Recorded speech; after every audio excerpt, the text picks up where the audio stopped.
I hate doing plugs, but here I am again doing them. Shutdown is actually happening now. News is moving very, very fast. I'm going to try to do as many videos as humanly possible. I guess I shouldn't say that. That's way too many, but videos are coming. Please subscribe, be part of our community. And now here's my conversation with Katie Phang. Welcome to Raging Moderates. I'm Jessica Tarlov, and today I'm joined by Katie Phang, lawyer extraordinaire, the host of the Katie Phang Show, and my friend. Katie, it's so good to have you back. Ooh, this was like the highlight of my day. So thanks for having me, Jess. Oh, well, the day is young, but it is day one of the government shutdown. That's true. And we're just in the first hour, and it's already been action-packed.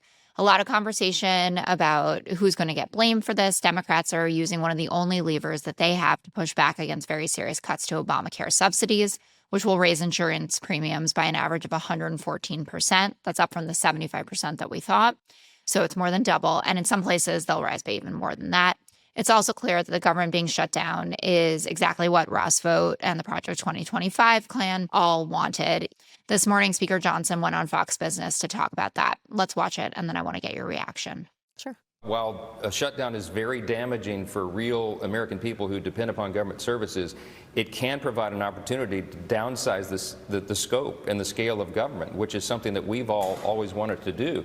And so in a way, Chuck Schumer has now handed the keys to the kingdom to the executive branch under President Trump to do some things that we would not otherwise be able to do because we would never get Democrat votes for them. Now, Russ Vogt is in charge, as you know, of the Office of Management and Budget, and it is his responsibility to look at all of this and make very difficult choices. He gets to decide now what services are essential, what programs and policies should be continued, and which would not be a priority for taxpayers. That is what is about to happen, and Chuck Schumer has allowed that. Wrong. Vogt doesn't get to decide. There are federal laws that tell Vogt what works and what doesn't work, but when does the truth ever work for Mike Johnson? I mean, certainly not in the last couple of days. I don't know how many times the man has been told that we don't give people who are here illegally federally funded health care. Yeah, Caitlin Collins tried doing that the other day. I mean, it must be nice to live in a land of illusion. I want to ask you, Jess, actually a question, because I really took umbrage with this thing, Johnson saying, real American people. What's a real American person? Like a white Republican? Like, I don't understand what a, quote, real American person is in that context. Definitely yes to that as compared to someone like me or someone like you. But it's always interesting to see these guys come out there and continue to support policy that hits their constituents the hardest. And there are these moments of breakthrough, like how Josh Hawley's like, yeah, actually, this is going to cut a lot of Medicaid. And like, I'm going to have a separate bill that'll reinstate Medicaid dollars because I have hundreds of thousands of people in Missouri that depend on it. So you have those moments, but it still doesn't matter. And you can use it. I do it all the time. I say, okay, well, what is Josh Hawley talking? You don't have to take it from me, right? I vote differently than you, so I'm the enemy. But what's Josh Hawley going on about? Or, you know, Roger Marshall talking about closures of rural hospitals. And it's like the blank stares and talking to a wall. I think the double whammy that a lot of people maybe don't appreciate yet, because, again, we are just in day one of this government shutdown, is the big bullshit bill economic implications combined now with this government shutdown are going to be profound. But the problem is a lot of people don't feel it immediately, right? Like some people are like, shutdown, what does that mean? And for some people who have been furloughed immediately, it means a lot. I did a video this morning for my YouTube channel where I kind of ticked through how it's going to impact everyday Americans. And listen, maybe you have an inconvenience when it comes to travel because, you know, you don't have enough air traffic controllers that show up, or maybe, you know, something happens with TSA and it's a little bit slower. But when you are relying upon WIC, when you are relying upon access to fresh fruits and vegetables and infant formula and the ability to get assistance, and that's almost 7 million people in America, that happens in less than a week because the money runs out. And so, for example, I think the timing of our conversation, Jess, is fantastic. We at Democracy Defenders and a couple of the coalition partners filed a lawsuit yesterday before the shutdown happened. And we're suing Russ Vogt and the Office of Management and Budget and the Office of Personnel Management and the Trump administration, because what they're doing is, to what you just said a couple of minutes ago, when you're withholding or you're earmarking things that go to, quote, blue cities, blue states, et cetera, you're politicizing the dollars, which we know is a Republican specialty.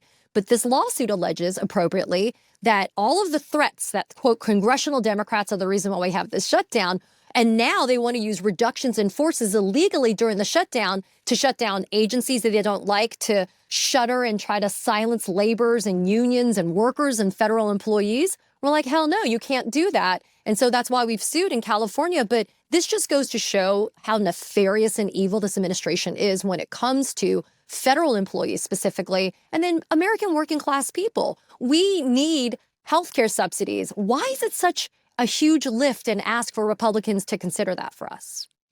Well, I think, and it's a pretty jarring statistic that I just saw, that the tax cut that they have pushed through in the big, beautiful bill, or what did you call it? The big bullshit bill. The big bullshit bill.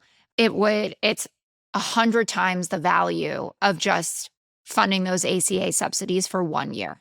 To put it in perspective, we're talking about 1 year versus the 10 years that the BBB covers.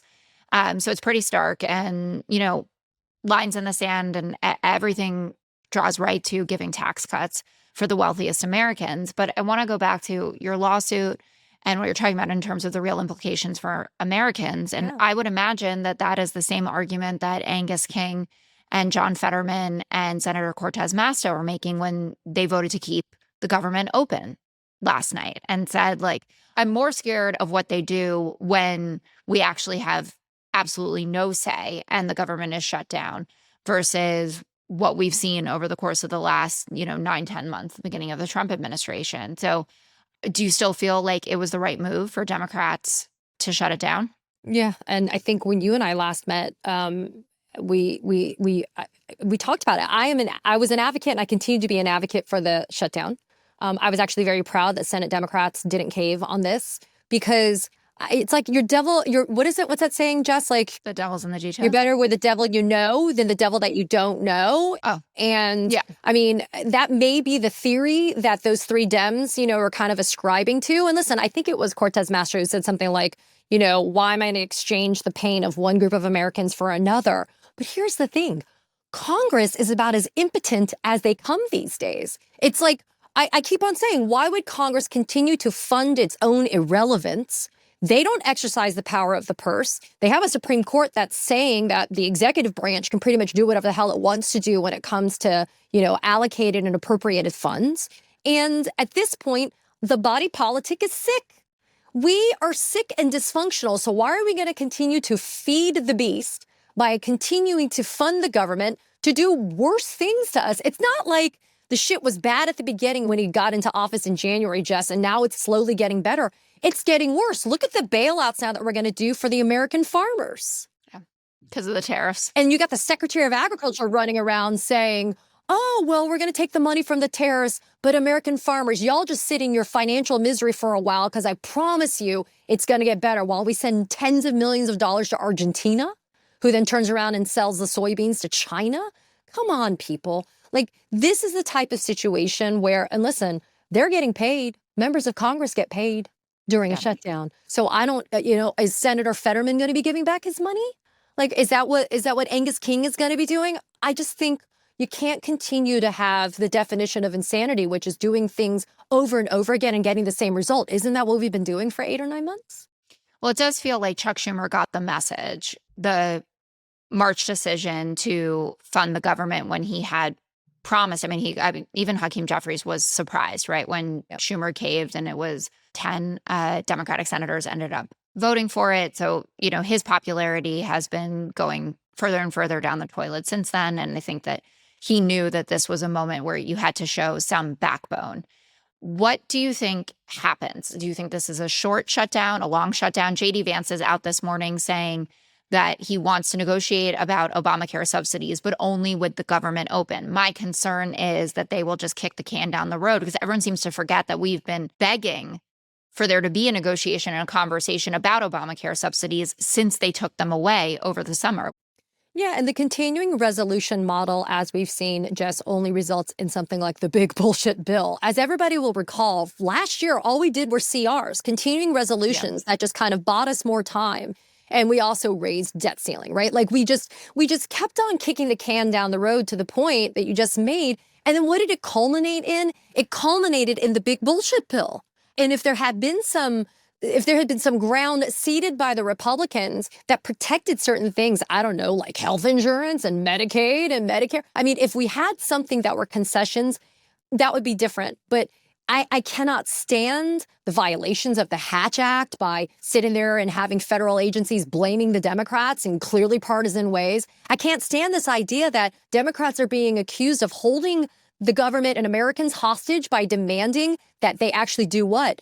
Get the things that are going to help Americans. Look, if you see the bill that was last presented by the Democrats, they just wanted an extension on the funding for the government just until October 21st or so. But then they also said, can we just extend the ACA subsidies that were supposed to expire at the end of 2025? They didn't ask for a list of 100 things. No. So this ransom demand that's happening the is from the 1.5 trillion, like it's literally ACA subsidies, roll back your Medicaid cuts, and cancer research. And I was thinking about like what that looks like as a bumper sticker. It would be a long bumper sticker, but for 2026, where it's like no healthcare, no cancer research, no soybeans. I don't know. I mean, but that's the thing. Republicans always forget, though, rural America is going to be hit really damn hard by this, right? It's not just it's not just the Beltway. It's not just DC, Virginia, Maryland people. I mean, federal employees are across the United States. These are not just things that happen in DC in the quote unquote swamp. And what do they think Republicans don't need health care?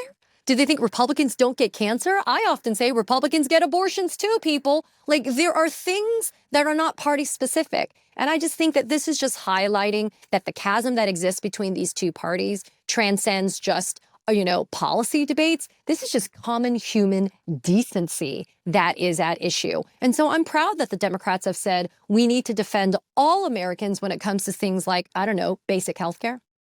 So how long do you think it lasts? And who are you watching? Who do you think might cave next? I'm definitely watching New Hampshire with Hassan and Shaheen.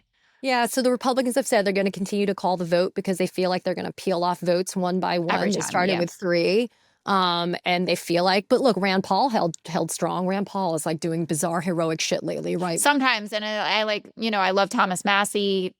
Yeah, For a few hours a day. Yeah. Yeah, they do weird stuff things happens. every once in a while. What is it? The blind squirrel finds a nut every once in a while. You're doing Broken a lot clock. of sayings today. And I'm missing all of them. I'm like, the devil is in the details. You're like, too no, dummy. young. It's because No, you're I'm too not. young, Jess. No. I think this one lasts longer than the 2018 shutdown, which was the Whoa, longest longer we've than had. 35 days? It's going to go longer than 35 days, people. Oh, my God. And I think it's because people have been pushed past their limits of tolerance because it's brutal. Look, we saw what, quote, rooting out fraud, waste, and abuse looks like. It looks like Elon Musk on a fucking ketamine high with Doge running amok. We know what that looks like. So for Johnson running around being like, this is a great opportunity to get rid of shit that's wasteful, get the hell out of here, buddy. You're only looking at stuff that's in blue cities and blue states. So I think it lasts longer than 35 days. And you know what? Look, maybe New Hampshire's next. I don't know.